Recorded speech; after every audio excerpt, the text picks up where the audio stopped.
we always want to win. You never want to disappoint your country. It's just something that means a lot to us.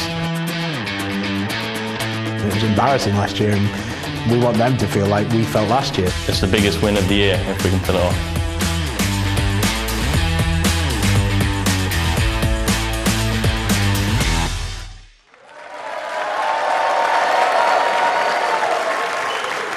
Welcome to the 888.com Weber Cup at the Barnsley Metrodome. It is one of the great spectacles in 10-pin bowling. And look at that scoreline. There's nothing to choose between the two teams.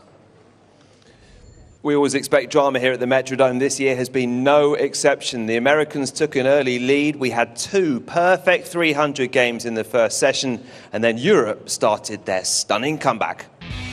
We have seen unarguably one of the most exciting Weber Cups ever. Team Europe had a shaky start as they suffered 5 straight defeats, but they fought back, determined to avenge last year's loss. Team USA have started to show some weakness as the Europeans have surged forward. Last time, Dom Barrett and Chris Barnes met for their second consecutive match. This time, it was the Europeans' time to shine as Barrett hit 10 strikes to take the win. Then Europe's team captain Mika Koivuniemi met Bill O'Neill in the next singles match. The American had one of the worst results so far in this competition, and Mika had a comfortable win to even the scores. Look at that. 3 victories out of 4 in the evening session mean that it's now all square. The best of 33 matches, but Europe have fought their way back from 5-1 down. A stunning comeback from Team Europe, and they could go ahead in this next match. Time to welcome to the stage, representing Team Europe, it's Stuart Williams.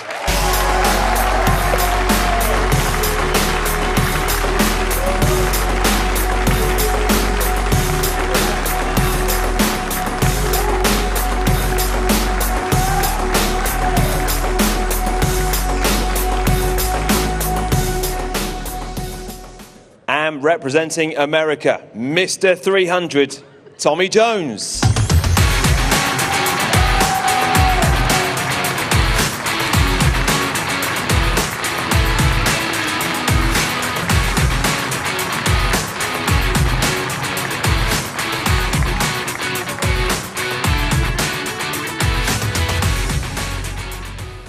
So Tommy and Stuart are playing together in this next match. Let's have a quick word with them both.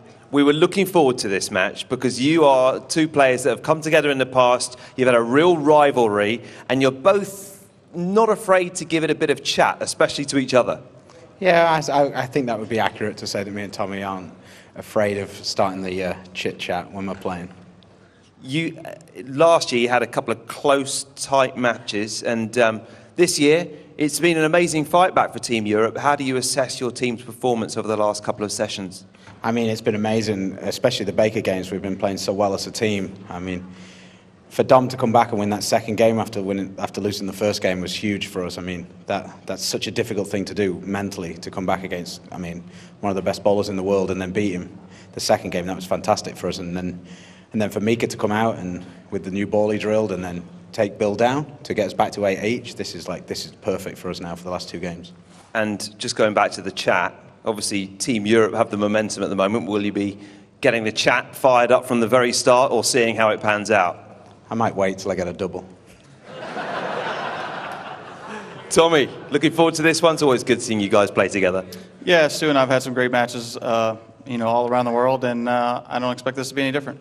What do you like on the chat-wise? We know Stuart likes to give a little bit of chat to you. Are you the same? You're not afraid to make your feelings known, are you? No, I'm the quiet guy. No, the thing I like most about bowling with Stu is we know as soon as we're done in the 10th frame that we'll both go upstairs and have a drink together, and he doesn't drink beer, so maybe I need to give him a drink of beer before the match. Well, it's a bit late now, isn't it? Ladies and gentlemen, Tommy Jones, Stuart Williams, our next 2 players in one of the most exciting Weber Cups of all time. Over to your commentators, Cass Edwards and Andy Bodfish. Which way is Weber Cup 14 going to fall? Match 17 of the Weber Cup. Remember, it is the first to 17 points. Stu Williams opens up against Tommy Jones with a strike, his 15th of the championship. Yeah, great looking shot from Stuart Williams there. Starts in the best possible fashion. Try and put some pressure on this man, but he's as cool as a cucumber. Strike! And what he wouldn't do for another 11 of those. Scores all level, 1 frame down. Stu Williams beat and was beaten by Tommy Jones in last year's Weber Cup. He's perfect through 2 here. Well played, Stu. Yeah, 2 in a row, good looking shot, kept it nice and tight down the lane. Didn't go looking for the outside boards, just kept it nice and tight. Let it turn over as the ball came off the oil on the lane to the dry section, what we call the back end. Turned up and carried all 10. So to stay level, Jones has got to do the same. That perfect against Mika Koivuniemi in singles match 2 in session 1 was his 4th perfect in the history of the Weber Cup. Anything Stu can do, Tommy can do too. 2 out of 2 for him. Yeah, classic example of the headpin being used as a messenger. Bounced it off the left-hand sideboard, what we call the kickback, and bounced it straight across the pin deck into the 10-pin for a great-looking strike. 2 apiece. Stu, a regular on the PBA Tour in the United States, will be going back very soon after this event. Got a second home in Phoenix, Arizona, which is his base. Yes! Got it! Turkey time for Stu Williams. Oh, lucky man, you've just shot a Brooklyn strike. Watch this one. He's left of his target by quite some distance, and it's hooked across the left-hand side of the headpin and taken a strike. Shoot the sheriff, look at that. Call as you like. 3 in a row for Stu Williams. Tommy Jones has realised he's got a bit of a game on his hands here if Williams can strike just like that. Oh, he's rising to the challenge though, isn't he? That was smooth, that was silky. That is 3 in a row for TJ. Well, with the scores all level after 3 frames, it becomes basically a 7-frame match. Who's going to be the first one to blink?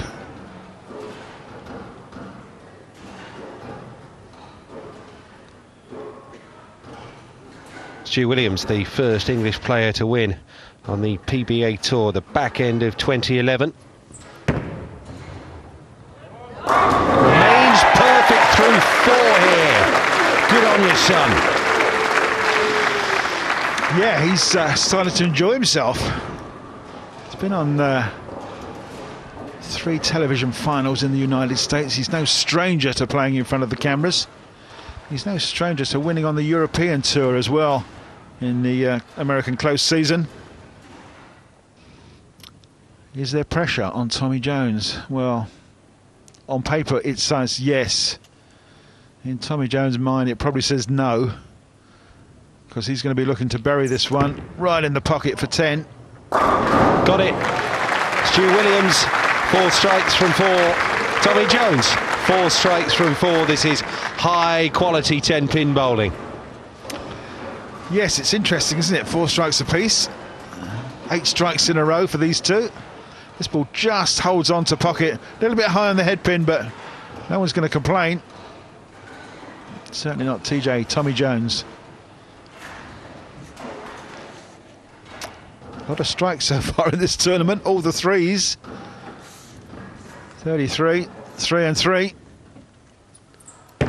Maybe one more for Stuart. 3 for Stu. 5th strike for Stu. Well, taking advantage of everything that this lane is giving him. Getting some pin action in the back end as well. Lays it down nicely, hits his mark. That brown board down there at about 43 feet. That's the target most of these guys are aiming at. And you wouldn't want to meet Stu on a dark night with body language like that. Showing some real aggression. Just the 2 opens so far in the tournament. A lot of spares, but even more strikes. Jones looking for his 5th in a row. And if he can make it, we're going to be all level at the halfway stage. Oh, never in doubt. That's Tommy Jones' 34th strike of this Webber Cup. It's all crosses and all 10 for both players here at the halfway stage. Look at that scoreboard.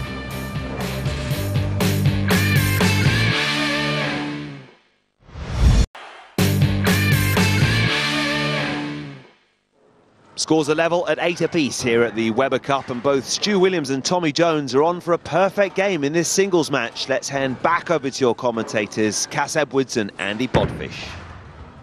6th frame for Stu, and the run of strikes comes to an end. That 10-pin refused to budge, and an opportunity for Tommy Jones all of a sudden. Makeable spare, of course, but Tommy will fancy this now. Yes, absolutely. A glimmer of hope has gone his way. This ball just didn't quite get back to the headpin. It's hit light, and that's why the 10-pin's standing. 6-pin goes right round it, doesn't even look at it on the way. So this can only be a spare, and it's been a while since he's bowled at a 10-pin. But he makes it. Great looking spare. His score reduces, or his maximum score reduces down to 279. Took until frame 6 for that to happen. Just by comparison here, both very high backswings. Jones, the really deep stretch in the knee bend. Stu Williams rises up on that left leg. And they're both great competitors. Good style from both of them. What do we think, Andy? 6 in a row, maybe? He's done it before. This is Tommy Jones, isn't it? Yeah, like I was about to say, Cass, I fancied that. 6 from 6 for TJ. I'm not a betting man, as you know. So I'm going to say little and do little about what he's just done. He's perfect through 6. He's been here before, as I've said. 4 times now. He's gone all the way.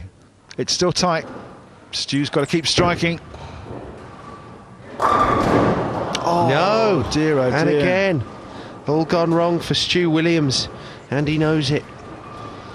Well, I don't know about gone all wrong. I mean, he's hit the pocket. It's just the angle that the ball is going in between that 1 and a 3. The 6-pin's flown around the 10-pin as we've seen before, so it can only be a spare. But again, his maximum score reduces down. And it's a good-looking spare, but 2 10-pins in a row. They certainly weren't the worst shots in the world, and on a good day they would have carried. So 268 is his maximum score. Jones still on the magic maximum. Here's Tommy Jones looking for a 7th straight strike.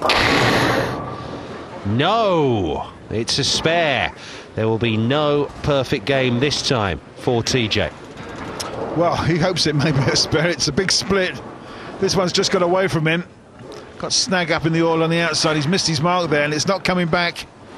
Fortunate to hit the head pin. And that's the 4-pin and the 10-pin. The odds are it's going to be an open frame. Well, certainly is. Yeah, he went for power down that left-hand channel, didn't he? Gutted it. 4th open frame for Tommy Jones in this year's Webber Cup. And Stu Williams handed something of a lifeline. Yeah, it's just got to start striking now. Stu Williams, just 4 pins in it. If they both strike off, big open frame for TJ. He gave the spare a shot. Unfortunately missed both pins. Williams now really needs to bury 10 in the pocket. Frame 8. Yes! Crowd like that one. They knew that was a big moment. They knew he really needed to drive the nail in after that open frame from Tommy, and he managed it. He stayed focused, he stayed calm. Europe take the lead in the tournament. 8 all it is, but Stu Williams is winning this game, so technically Team Europe are in front for the first time. How about that? Tommy Jones. Tommy, straight back at you. Strikes again. 7 from 8. Yeah, he's responded only as Tommy Jones can do. Quite upset with himself. Big open frame there. That well, Tommy will be furious about that, won't he? Yeah, it really was. It was just a shot that got away from him, and unfortunately didn't break any pins up. Left him the big split open frame.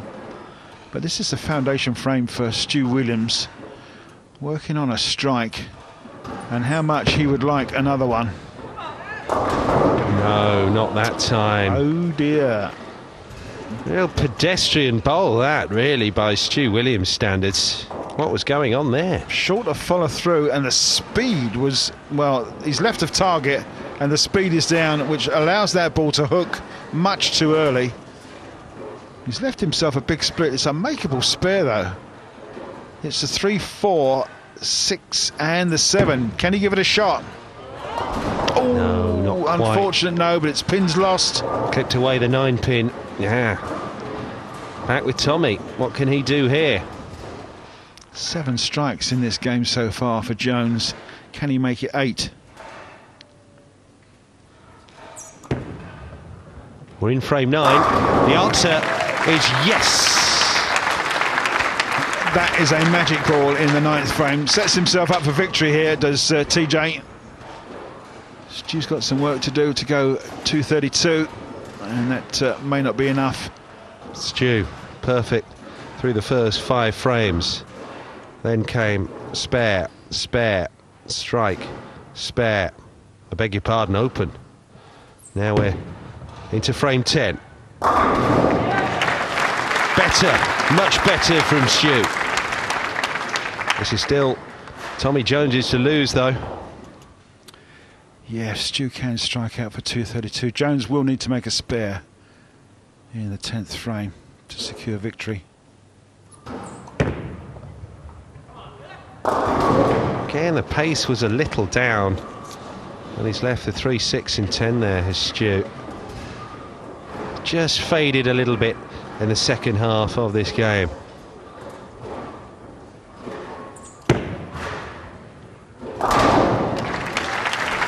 Makes his spare, thank you very much, but it won't be enough here for Europe. Yeah, but pretty unfortunate finish to the game there. Started with 5 strikes in a row, but big open frame in the 9th was just too much. Jones now just got to keep the ball on the lane, keep it in play. Score of 222 for Williams, just a bit subpar, and he knows it. Tommy, straight through, another strike here. Potentially 264, keeps his average of about 240 up at this particular time. He's got 9 strikes already, he's got 2 balls left. Well, the lion's share of this crowd may be right behind Team Europe, but they appreciate quality bowling when they see it. Certainly giving Tommy Jones the big in there. Not that he could repay it with another strike. Well, he's not worried about that. The game's over. He's won. Just try and convert this split, which he can't quite do. And a score of 250 is way much too much for Stuart Williams on 222. It's another point for Team USA. So 9-8 thanks to Tommy Jones getting the better again of Stuart Williams, with just the one more singles match to come in this session. Sweden, Martin Larsson against Mike Fagan. Tony is laneside. What is it that you love so much about playing here in Barnsley? I wish I knew. I try to get them to let me take this lane home with me, but it won't fit in my suitcase. So, you know, I really don't know. I think it's the environment. You know, even though we're not exactly the fan favorites, they're still great. They inspire us. They keep us, on our toes and everything. And it's just, it's really great for the sport of bowling. You should consider taking your holidays here in Barnsley. It rains every day. I like to wear it's warm, and I wear flip-flops. Well done, Tommy. Congratulations. Another point for Team USA. And that means they have a narrow lead. Can they extend it? Find out next.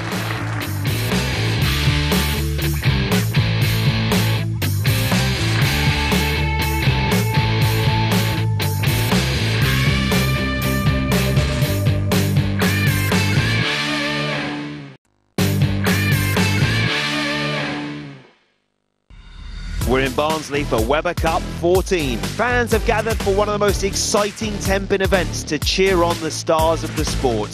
Team Europe and Team USA are playing for pride in this fierce competition. The Americans have a very narrow lead after Tommy Jones won the last point for Team USA. Now it's a chance for them to extend their lead once again as Mike Fagan meets Martin Larsson here at the Barnsley Metrodome. We caught up with the American before the event to find out what makes him tick. I got involved in the sport through my mother and my grandfather. They were both bowlers. I think my mother liked the fact that I couldn't get hurt too badly playing bowling, so she liked that, and she brought me down to the bowling center, and I fell in love with the game right away. The thing that I love about bowling is that you really can never master it. You know, you can get to a certain level and you can feel like you master it, but then there's always a new challenge awaiting. I want to win all the time. I want to win at everything I do. You know, I've devoted my life to the game of bowling, and you know, I want to make sure that I'm in good shape and you know, I'm ready to compete when it's time to compete. To be able to represent the U.S. and you know, be a part of this tight-knit group on the Weber Cup is really an honor. Without a doubt, we want to win this one, absolutely. We want to make sure that we retain the Weber Cup. We want to show the Europeans, we want to show the world that, you know, we have the best team in the world. Time for our final match then. Representing Europe, it is Martin Larsson.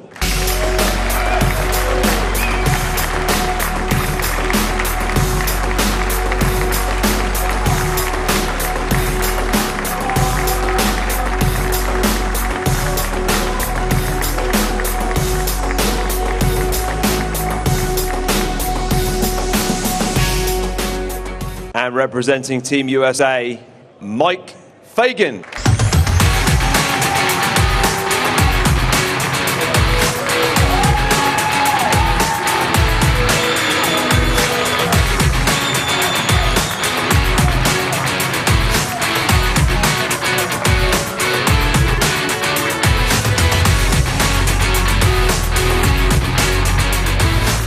We're ready for our final match of the evening session. What will happen, and can Europe draw level heading into Sunday? Over to Cass Edwards and Andy Bodfish. Indeed, the United States have the advantage as we close out this third session at the 888.com Weber Cup 14. Now then, these two, Mike Fagan, Martin Larsson, met in the middle of the first session. And it was an American victory. There was red on the board. 228 over 206 was the victory. Fagan was out again, beating Mika Koivuniemi in the captain's pick match.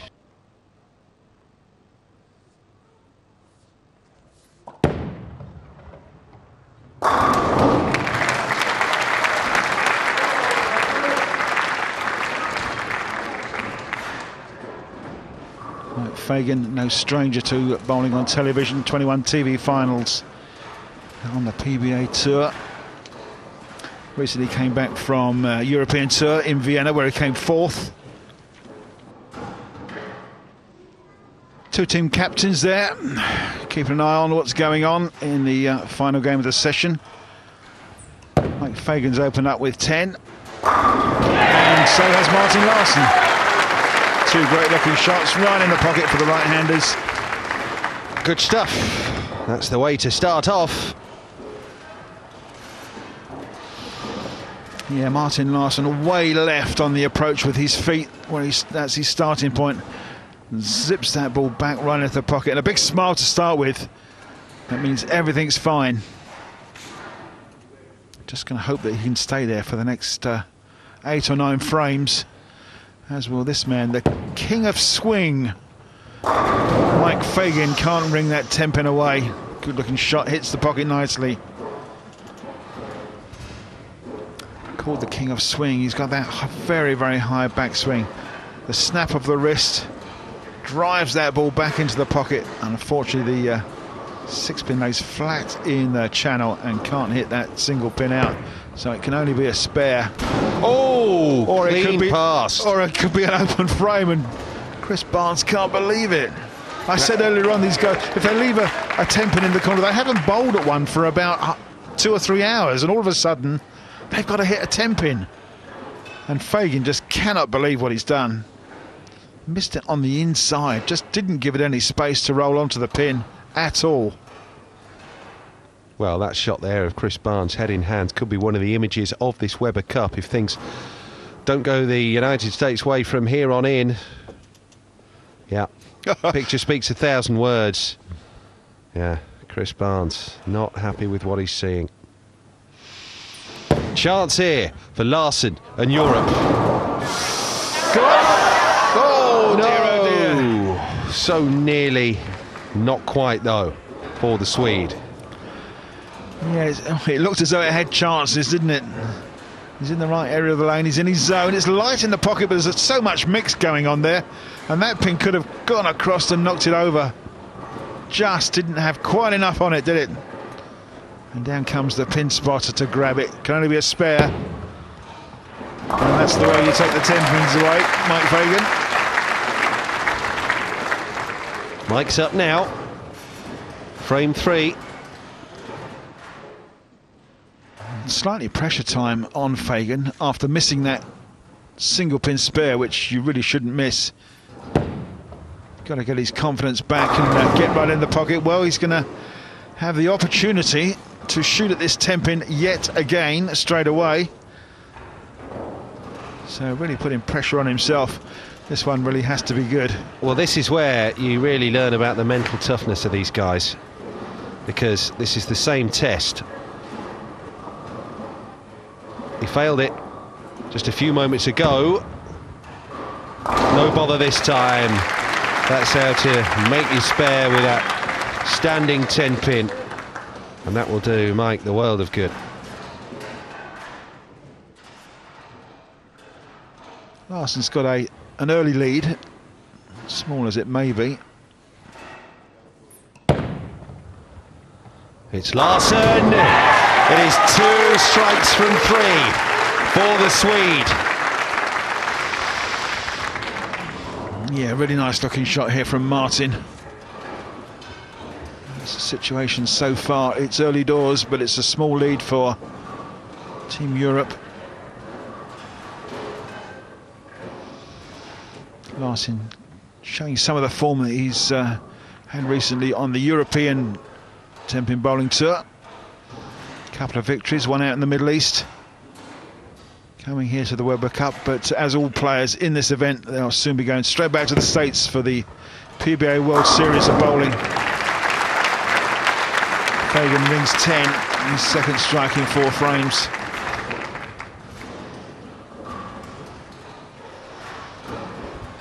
Too many spares there really, but you can't complain about spares.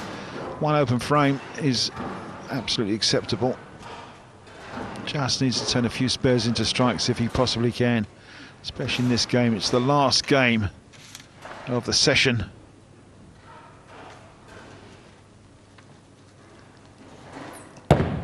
"20 strikes for Larsen. Oops. Not Somebody quite said. 21 yet. Yeah, he's gone high through the head pin with a soft shot. He's broken nothing up, and what he has left is called the Big Four. It's 2 on the left, 2 on the right. It's the 4, 6, 7, 10. Similar to the 7-10, it's almost that impossible. It is makeable. He's got to chip one of those 4 or 6 pins across and hope for a bit of luck and bounce it out. No, not quite. Open frame from Martin Larsen. Now then, this is pretty interesting stuff between the Swede Martin Larsen and Mike Fagan. Just enjoyed something in an advantage at the start of this match, the last match of the session, but no longer.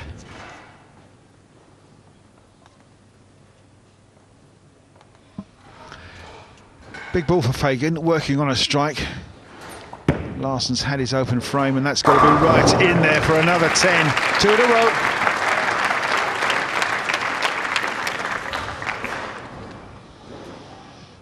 Yeah, 2 good-looking shots from the King of Swing, Mike Fagan. Snap there off the wrist. Gets the ball just about to his mark at about 44 feet down the lane and rips the rack.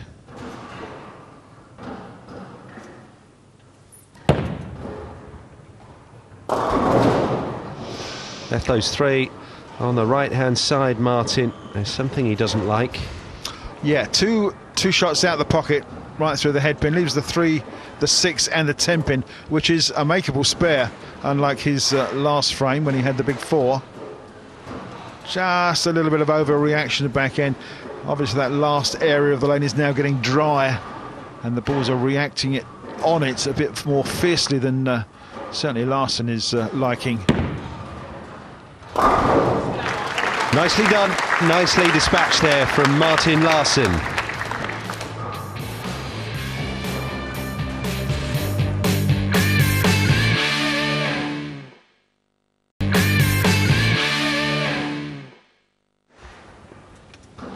Here comes Mike as we move into the second half of this match. Mike Fagan, a gold medal winner at the World Games in Cali in Colombia in 10-pin bowling. The gold medal in the mixed doubles with Katie Kulik earlier this summer. Leaves the 10 standing. It's another spare. Yeah, can't ring 3 strikes in a row. Leaves that 10 pin yet again. It's just the difference in the angle of going into the pocket that leaves that 10 pin up. He's bowled 2 strikes in a row and was looking for the 3rd. Wasn't to be. Just that 1 pin differential at present. Left hand edge again, but he made it. Yeah, more practice at the 10 pin. Certainly wouldn't expect him to miss it twice in a game, but it has happened. But just covers it nicely. We move to the second half of the game. Just the 1 pin in it on maximum scores if they can both strike out now. Oh, Larsson's gone a wide. The referee's called a wide on that shot. He's missed the head pin right hand side. Probably got snagged up in some lane oil, which is still out there. It hasn't been moved. Sailed past the head pin, leaves the 1, 2 and the 4 pin, which are fortunately a makeable spare, but spares are not what Larsson needs. Kind of overcompensated there after leaving the opposite 3 spare in the previous frame. Yeah, he was working on a spare, so he's lost some pins with that 7 count. Need to make a spare here. Does that quite nicely and easy enough. Down go those remaining 3. So this is anyone's at present.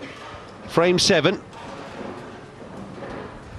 Fagan looking to get back on the strike line again. Managed it in frames 1, 4 and 5. No. Guess what he's left? Tricky 10 again. Mike, who likes coming to Europe close season and has had some victories in Europe. Well done. Mike Fagan makes that spare. USA maximum here of 226 in this final singles match of the session.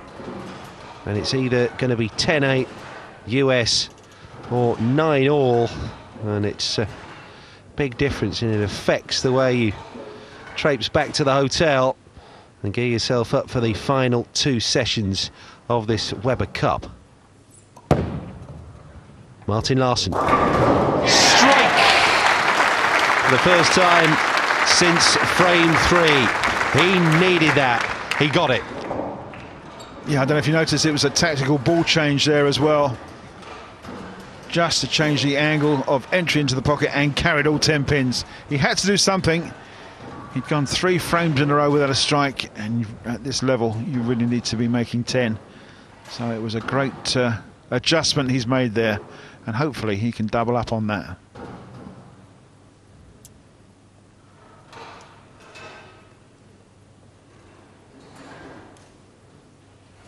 Mike Fagan on 2 spares. Make that 3.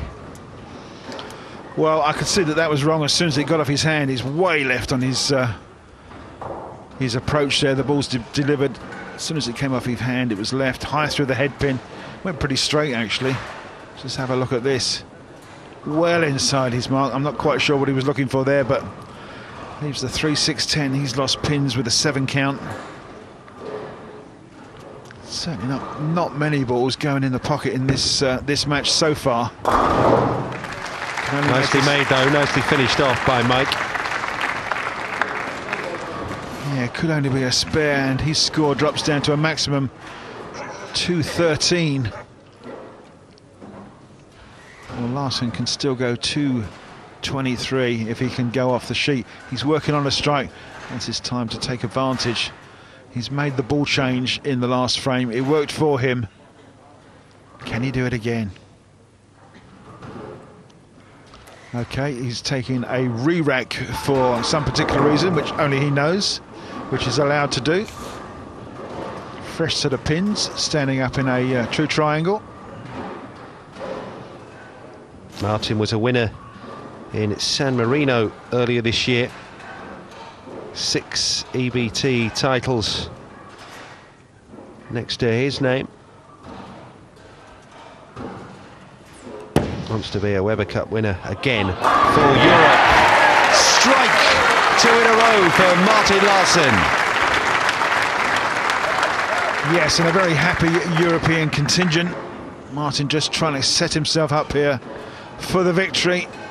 It's his mark down lane and just absolutely buries it. Great reaction in the back end, and he likes that one.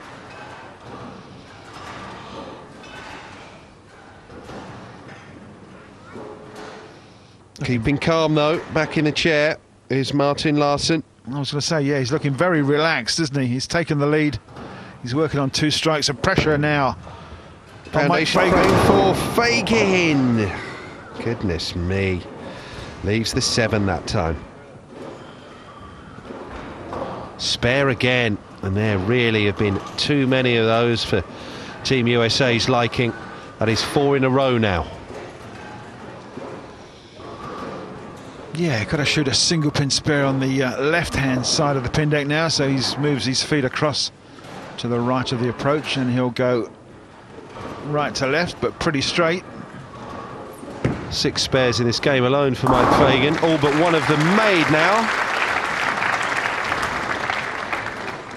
202 maximum. Larsson needing to keep the ball in play, make the pocket, carry all 10 and try and sew this game up in the foundation frame. This session has ebbed and flowed dramatically though, hasn't it? We started out with a European win in the Baker. Then the first singles encounter between Chris Barnes and Don Barrett went the USA's way. Then it was Barrett beating Barnes, Koivuniemi beating O'Neill, Jones beating Williams. And now, frame 9 for Martin Larsson. He leaves a spare after those 2 straight strikes. And if you look at the maximums, there's a potential for a tie here. Larsson can spare here. We'll be dead level going into the 10th frame, and it will be a 1-frame shootout. How about that? We could certainly have our first tie of the event. Providing, of course, Martin Larsson made that spare, which he did. Yeah, 202 maximums. 2-frame roll-off? Maybe. We will see. Someone might well blink in frame 10 here. Well, let's say that probably the first man to double will win this one. But both have been slightly shy on the strikes. Larsson 4 strikes. Fagan only 3. Pressure time on both players, but it's Fagan up first who's going to set the bar. Keep things in his own hands. Needs to strike. No, doesn't manage it. Doesn't manage it at all.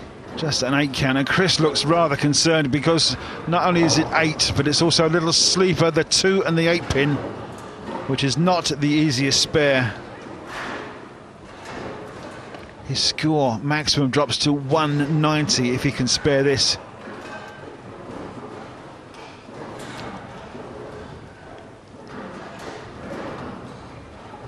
Well, it's the last game of the session, and it doesn't get more dramatic than this.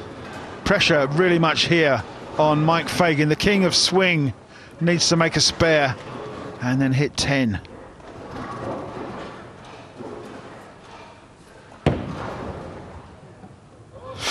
Oh, how thin was that? Well, Chris can't believe it either. Thought that was going to scoot past the 2 and claim the 8. Both tumbled. Best he could hope for in the circumstances.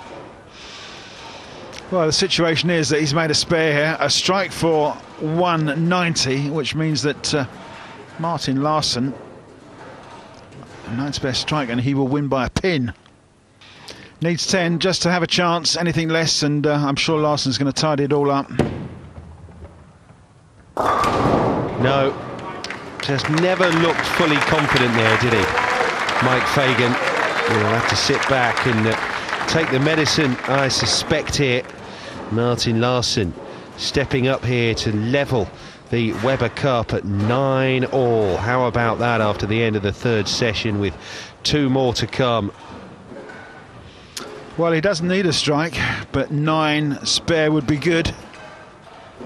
Knows what he's got to do. 9 spare 9 is a victory by a pin. A strike in the on the first ball will be victory. Larsson steals himself. Wow, what about this? Talk about going to the wire. Martin could have thrown this one away. He needs a spare. He's left a big split. Mike Fagan currently clambering out of the jailhouse window. Well, he's left the 2 and the 10, which he has to spare, and then he's got a strike for a tie. I'm afraid Martin has possibly thrown this one away. Would you believe it? Right at the end of the session. Sat on their backsides most of the afternoon since the Baker. Hasn't been the highest scoring contest we've seen in this year's Weber Cup. What have you got left here, Martin? This has to be a spare. Nothing else will do. No, nearly gave it his best shot, but it wasn't good enough here. Well, that is a bit of a shocker. We really fancied Europe levelling the Weber Cup up here, but Mike Fagan has somehow claimed victory in the final singles of the session. Don't think even he can believe it. So, the United States ending with 2 singles victories. Jones and Fagan putting those 2 big fat red points on the board for Team United States, and it is a 10-8 advantage at the end of the 3rd session. Extraordinary scenes here with Mike Fagan playing his get out of jail free card at the expense of Martin Larsson. Well, Tony is on stage with presumably a couple of stunned players. Thanks, I'm with both players. Mike, first, congratulations. It ebbed and flowed, that game, and we didn't know right until the end. You didn't either. Are you surprised to have won that game? I would say I'm surprised. Yeah, I mean, I didn't bowl very well. I made a lot of bad shots. I missed a single pin spare, which is unacceptable, and I was very fortunate to win that game. So, I mean, we got lucky. Martin, until the end there, it looked like you were going to win that game. Unfortunately, it didn't quite roll for you on that 10th frame, but until then, it looked like you were going to draw Europe level. I mean, we both struggled during the whole game, and Mike didn't throw a great last frame to give me a chance to do it, and I obviously threw it a little bit worse. So, yeah, it's tough. I would like to throw it better there. Well played, Martin. Mike, you have won the point for the USA. That means tonight you can sleep perhaps a little bit easily. You go into the final day, such a crucial day, with a 2-point buffer. I'm happy we got a 2-point lead, but I'd like to increase my performance. I don't feel like I bowled a very good game there, so hopefully tomorrow I can make some adjustments and win in a little bit more convincing fashion. Well done to both of you. Thanks very much indeed. So the USA lead by 2. Last year, it was a landslide. This year is anything but. It's so close, but the USA do have a slight lead. We'll see you next time.